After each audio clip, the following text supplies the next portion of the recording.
So why do you think the first vision continues to spark so much fascination and even controversy 200 years later today? It's a battleground, right? Because so much is at stake. This is it. It's all or nothing. In the battle for the restored gospel of Jesus Christ, it is high stakes. Is the first vision true? Did it really happen? How reliable are these memories? If I had a vision, I wouldn't forget how old I was or whatever.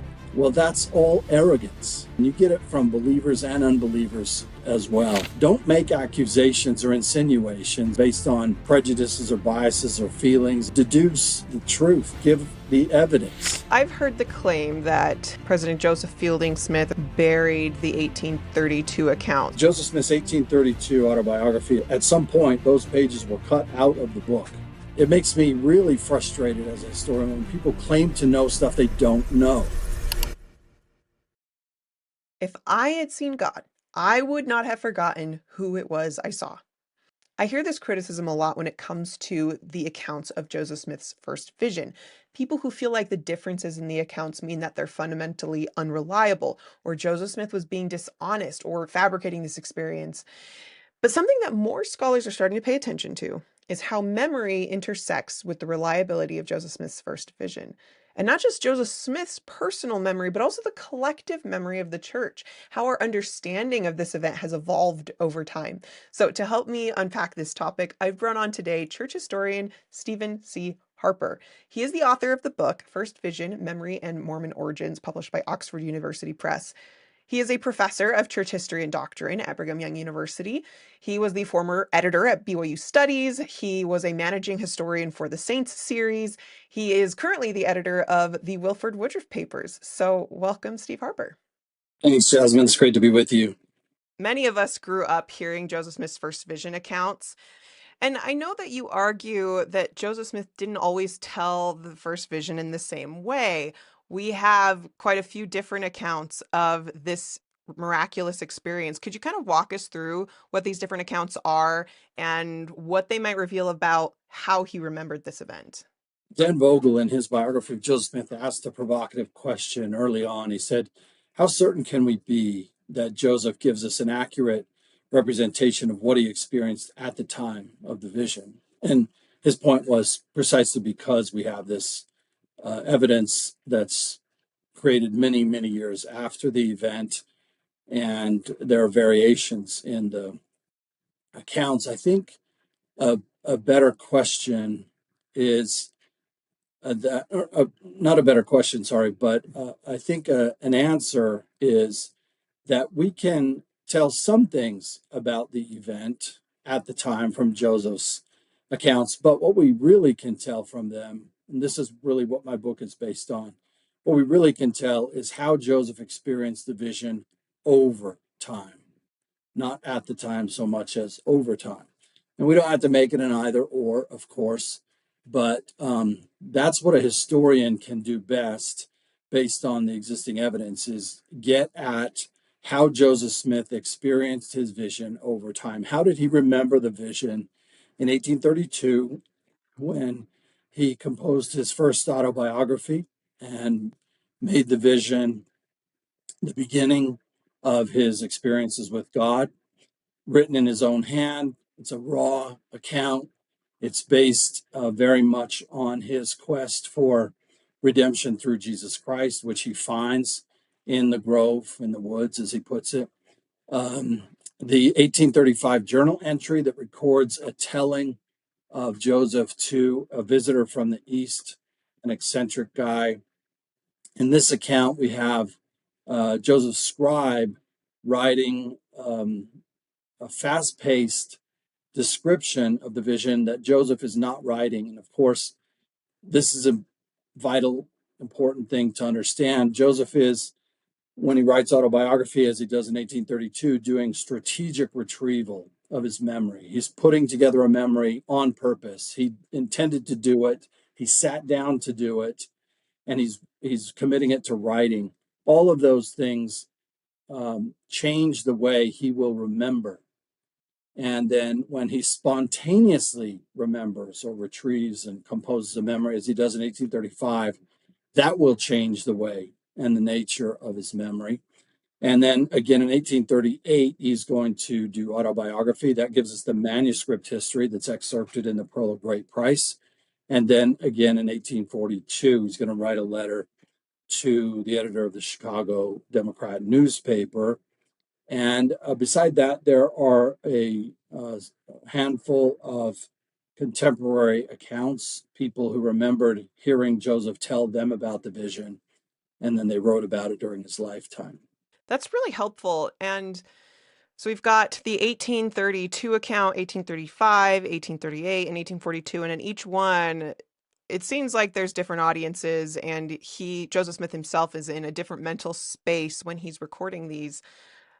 How does the science of memory help us understand what was happening in Joseph Smith's mind as these vision accounts are being described? The question. Memory is mysterious. It is a frontier that neurologists, neuroscientists, psychologists, and others have been working on for about 100 years plus, but it is still really a remarkably uncharted area. But some of the things we can say with pretty good confidence at this point are that memories don't function the way we may intuitively assume that they do. We often talk about memories. Here we're speaking specifically of autobiographical memories. Uh, they, the memories of our past, we might think that we created them a long time ago and we store them like a book on a shelf or a computer file. We do not. That is not how they work. Memories like that are created in real time. When Joseph Smith told his first vision in 1832, 35, 38, 42, and who knows how many other times and so forth, he did not go and retrieve a memory that was intact. He composed it at the time. And when we do that, all of us, Joseph Smith and everyone else, when we do that, we compose the memory out of what Professor Daniel Schachter, a Harvard psychologist who's made a lifetime study of memory formation and reformation, Professor Schachter calls traces.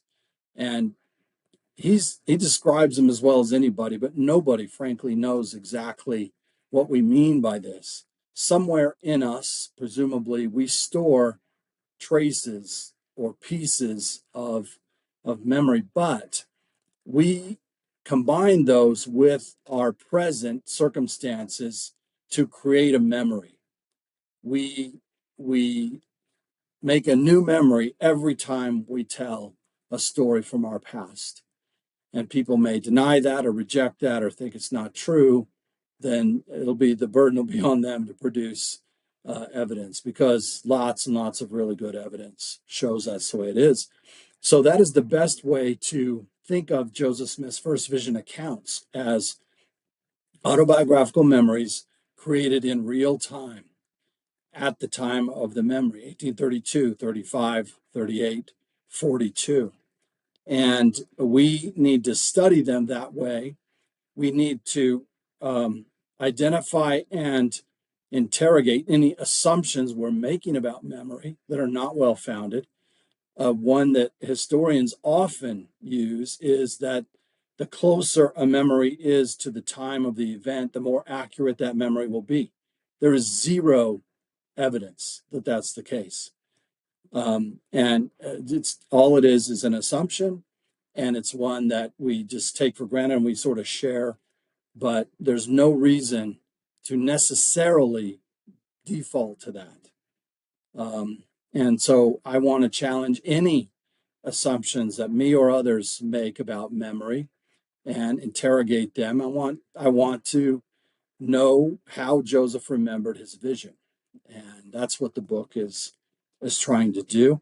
And its main thesis is that the way individuals consolidate memories um, over time is analogous to the way that groups consolidate memories. Consolidate is the technical term for the way an autobiographical memory forms, and then memories reform all the time.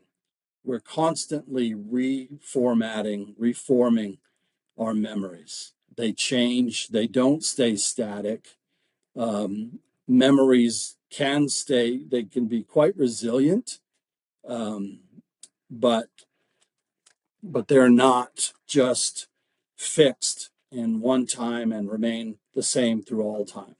That's really interesting. And it sounds like when we are viewing these different First Vision accounts, we're not just learning about Joseph Smith in 1820, but we're really learning about Joseph Smith in 1835. We're learning about him in 1838 and 1842. But as you're talking about how elusive memory is and how it reshapes and it's interacting with your present as well as your past, how can we rely on what these memories tell us? How certain can we be that those memories are reliable when it is so elusive? Well, we ought to be extremely humble about that. And I mean that from all different directions. If you're a believer in Joseph Smith's first vision, as I am in my bone marrow, then we ought to be humble about thinking that we know everything there is to know and we know exactly what transpired and how it transpired and so forth. We don't. We have a few scraps of an event that he said defied all description. So we have his descriptions of an event that he couldn't possibly do justice to. So we know a little, right? And we ought to be we ought to be appreciative for sure. But if I'm an unbeliever, I ought to similarly be humble. There are so many people who I hear claiming that they know so much about it. They claim to know exactly what Joseph means, exactly how many heavenly beings he's referring to, and they do hypothetical history. If I had a vision, I wouldn't forget how old I was or whatever. Well, that's all arrogance. All of it is arrogance. And you get it from believers and unbelievers as well.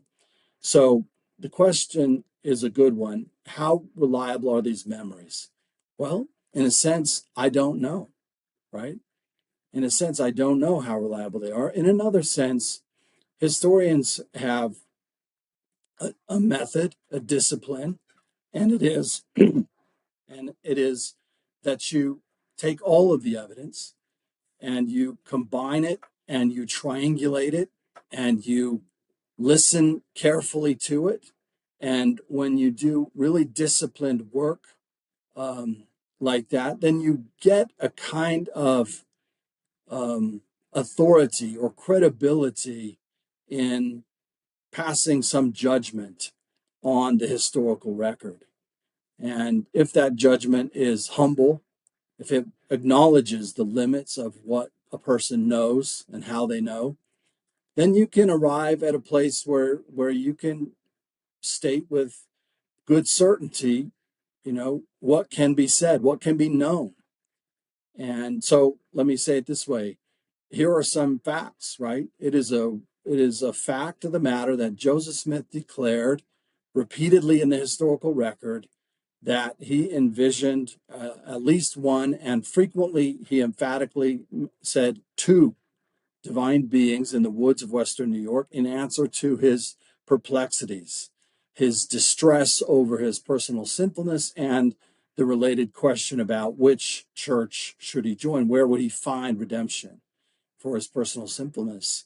That's well established in the historical record. Now the question then becomes, well, is that historical record reliable? Does it accurately represent what Joseph Smith experienced? And I would say that it is pretty well a consensus among devoted scholars, and I mean believers and unbelievers. Jan Ships, Dan Vogel, people who don't believe necessarily in what Joseph is claiming, as well as Richard Bushman and others who do, they are pretty much agreed that he had some kind of experience and that it happened in the early 1820s, sometime between 1820 and 24, typically is what folks will say. And then of course, they're all over the place on what that means and how the records are best interpreted. But historians generally believe that Joseph Smith is telling some kind of truth about his early religious experience. I know that's not very satisfying for folks who are looking for, well, just tell me, is the first vision true? Did it really happen? Well, I'll tell you something about that. As you know well, Jasmine, a historian cannot tell you that. If a historian declares that as a historian, then they have no better claim than anyone else, right? All a historian can do is tell you what the historical record says and give you their best guess, their judgment about what it means. But a historian has no better access to knowledge that can only come from God than anyone else. So I can tell you in great detail what the historical record says about the first vision, but I can't prove to you one way or the other whether it really happened or really didn't happen.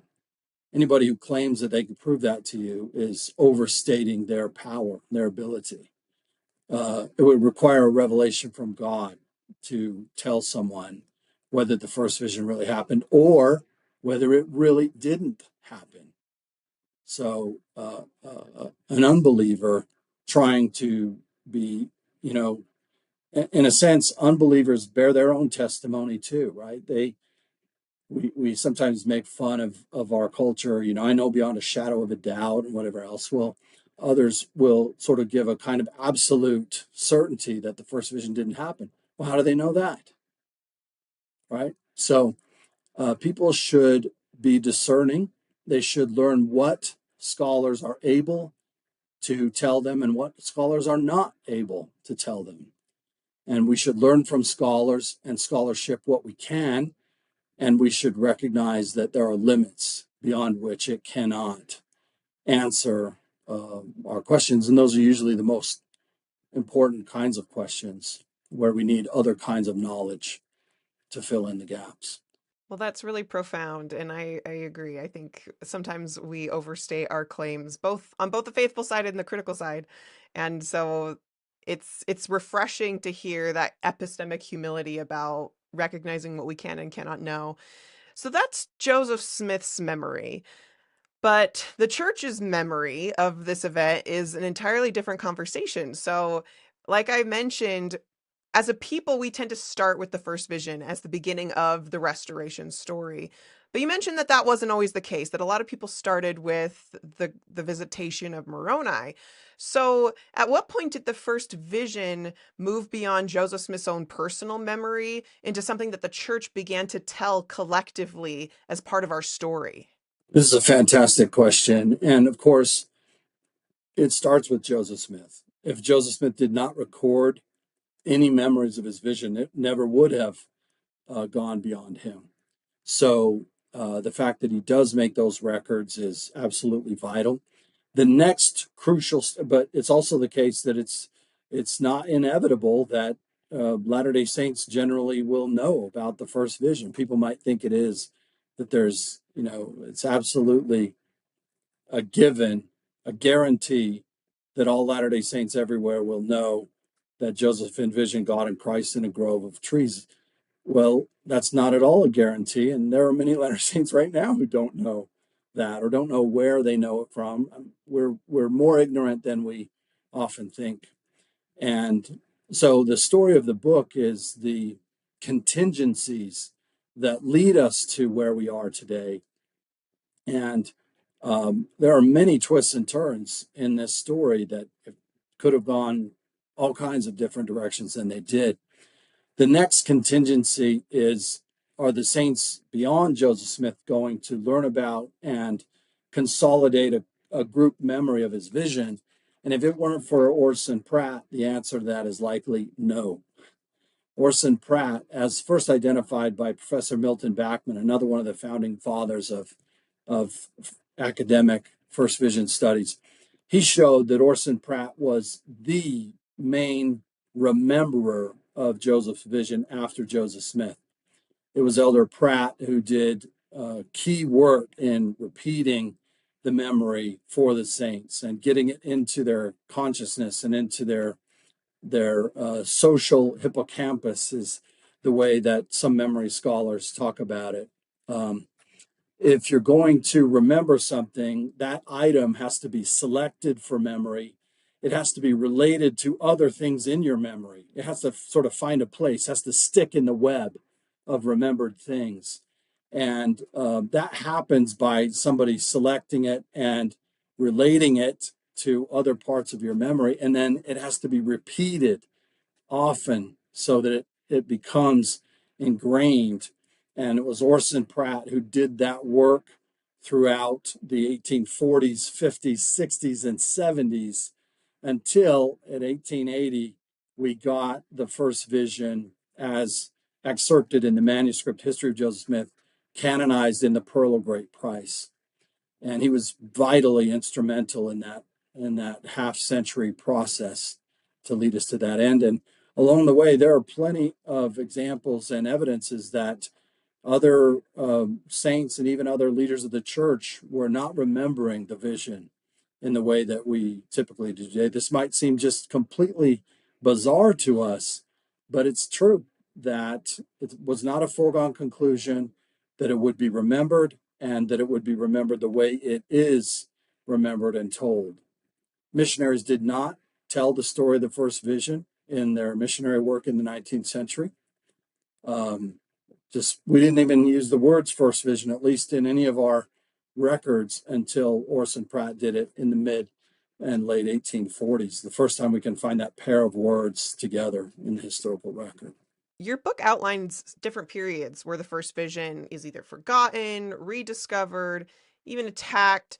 What are some of the most intense moments of this process of forgetting and rediscovering the first vision? One of my favorites is that with the passing, in some senses, of plural marriage, right? Uh, Joseph F. Smith replaces memory. That's a phrase that Kathleen Flake used in her really important book on this passage of our history. So when when President Joseph F. Smith is presiding over the church in the first couple of decades of the 20th century, he has the really difficult project of taking Joseph Smith's last revelation, the Doctrine and Covenants, Doctrine and Covenants 132, and sort of putting it into the background, right? Pushing it into the past. And how in the world is he going to do that without diminishing the revelator, right? How do you take the revelation and diminish it in some sense without diminishing the revelator? And I believe in a really inspired course of action. He takes the first vision, so Joseph's first revelation, and he replaces the last one with the first one. He puts our attention on the first vision. He does this in a number of remarkable ways that I detail in the book, but he definitely, in a sense, replaces our memory. He does a brilliant and inspired job of bringing Joseph Smith's first vision to the fore, emphasizing that Joseph Smith is indeed a revelator, even as we sort of chart a different direction away from some of the specific instructions in Dr. Covenants 132 about plural marriage. So I've heard the claim that President Joseph Fielding Smith or the first presidency buried the 1832 account so that no one could discover the differences. Can you speak a little bit to that period of history? Well, there is good evidence that I talk about in my book that as church historian and an apostle, Joseph Fielding Smith knew about the 1832 account, and he didn't let that knowledge circulate far and wide. There were other people who knew about it as well, and they talked about it and shared a bit more about it. But so it is the case. I've heard specific charges against Joseph Fielding Smith that I can't find evidence for. Stan Larson and others have accused him specifically of cutting the pages out and so forth.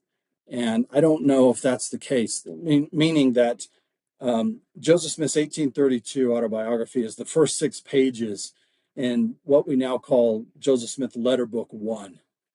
And at some point, those pages were cut out of the book. Nobody knows for sure, at least as far as I know, exactly when and exactly who did the cutting.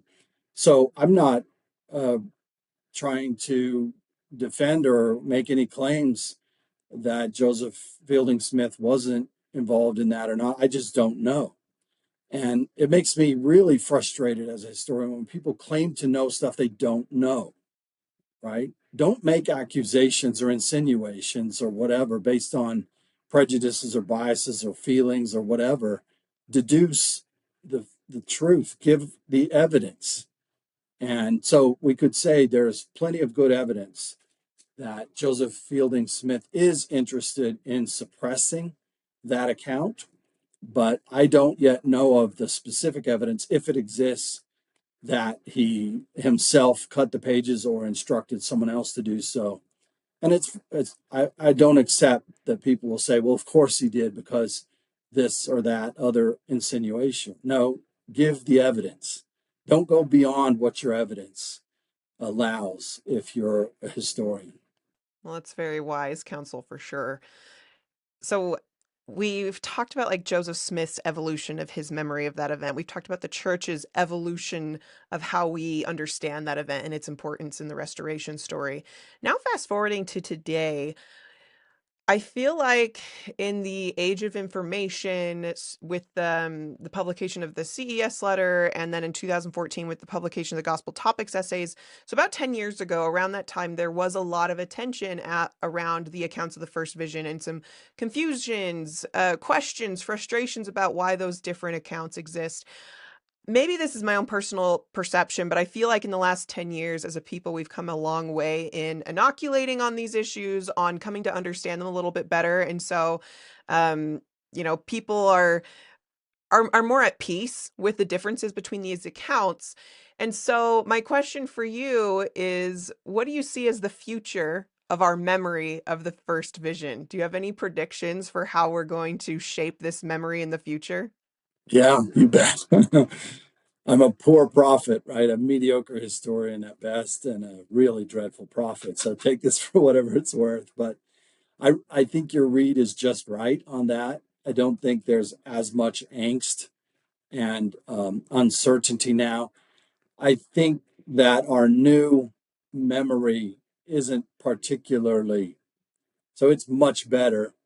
Um, to be overly simple, let's say 20 years ago, our collective memory of the first vision is Joseph Smith is troubled about what church to join. He reads James 1 and 5. He goes to the woods. He has the vision. The Father and the Son appear. Joseph, this is my beloved Son, hear him. And generally speaking, saints are aware of only one account and they're utterly unaware of where that account comes from. They might know it's in their Pearl of Great Price, but they have no idea. It comes from a book called Joseph Smith Manuscript History, A1, a great big fat book that sits on the shelf in the church history library, right there. There's no awareness of how we're aware, no metacognition of what we know and how we know. So that's still the case, generally speaking, except I would say that a few new items have been selected and related.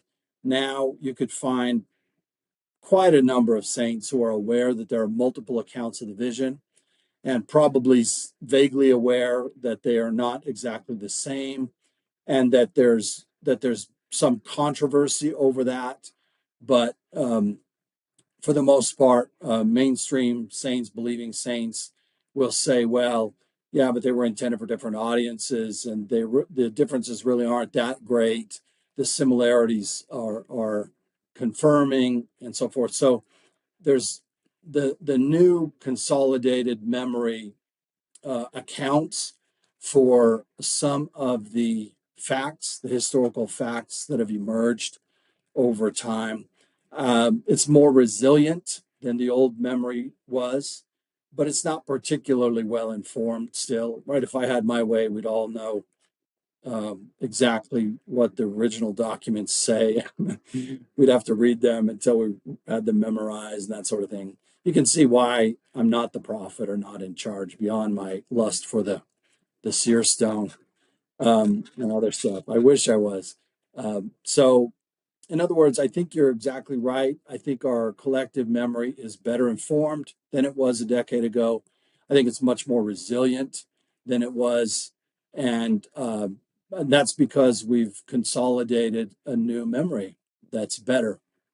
And we're better inoculated against attacks on our memory that are not necessarily any better, right? The antagonistic memories are not any better informed than the more faithful ones, right? There's a lot of nonsense that circulates in those as well, and a whole lot of what I call hypothetical history, which is dreadful impersonation of real history. Real history is where you base your knowledge on the original sources of that knowledge, and hypothetical history is where you base it on your imagination. If all right. If Joseph had a vision, that he definitely would have recorded it right when it happened. If he had a vision, he would know exactly how many beings appeared, and he would never change his story in any way, which is assuming that he did change his story in any way, which is not a foregone conclusion. It's an assumption. So you can see my feeling that we need to do better and believing histories and believing memories of making them more accurate. And accurate memories will be more resilient and they'll bear the weight of faith and faithfulness much better. And I think it's also the case that we need to draw attention to the weaknesses in uh, terrible memories as well, unbelieving ones that masquerade as history but are just hypothetical history. So, why do you think the first vision continues to spark so much fascination and even controversy 200 years later today? Yeah, it's a great question. It's a battleground, right? Because so much is at stake.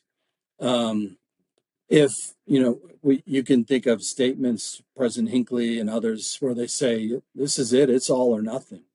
The first vision either happened the way we say it happened, or it didn't happen. And if it didn't, it's all false. And if it did, it's all true.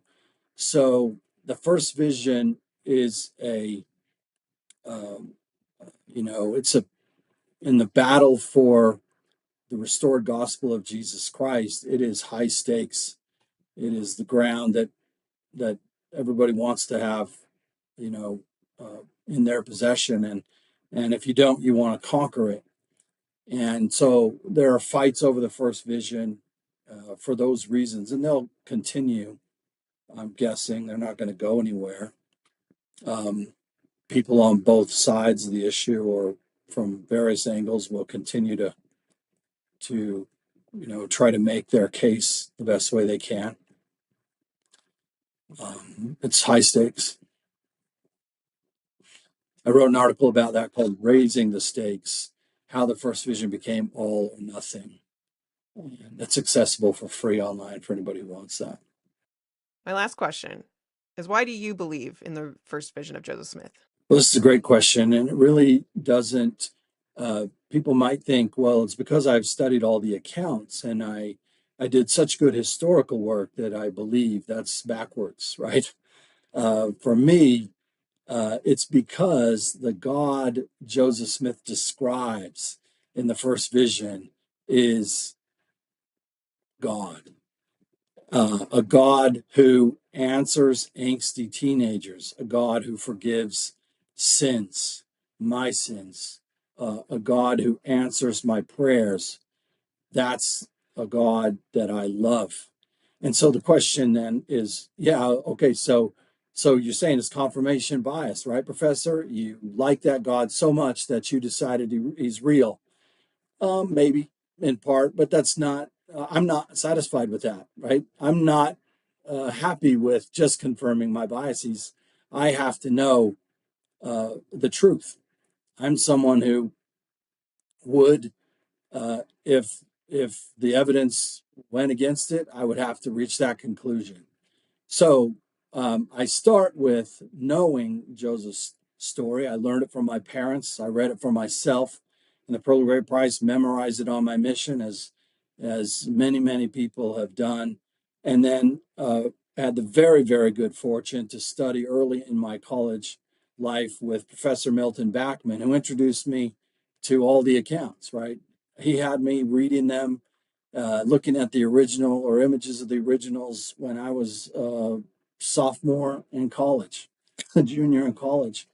So many people are 35 years old and they Google First Vision. They're going to give a sacrament talk or a church lesson or something, and they become aware for the first time there's this rich and complex historical record, and they may not they may not have the tools to think carefully about it. And that didn't happen to me because I was well educated by the very finest scholars of this stuff who were thrilled that the historical record was so vast and deep and complex. So, in other words, my knowledge of the first vision comes, first of all, from a spiritual epistemology, right? I know, first of all, that the Book of Mormon is true. That's the first witness I gained of Joseph Smith's prophetic credentials. I know it by the power of the Holy Spirit. And people could say, no, you don't. No one does. Well, to my answer to that person is, how do you know? How do you know what I know and how I know it? I am as confident as could be. I would go before a firing squad uh, and say, I know the Book of Mormon is true. I know it by the power of the Holy Spirit. And some, I'll grant that anybody in the world can say, no, you don't. Well, I'm happy to grant them that, and I know for sure that they can't take my knowledge of what I know and how I know it from me. Joseph Smith translated the Book of Mormon by the power of God. Joseph Smith's accounts of his first vision then become my area of intensive study for a couple of decades. I know what they say. I know when they were written. I know how they were written. I know where they were written. I know why they were written. And in all of that is the spiritual quest to know if they tell the truth.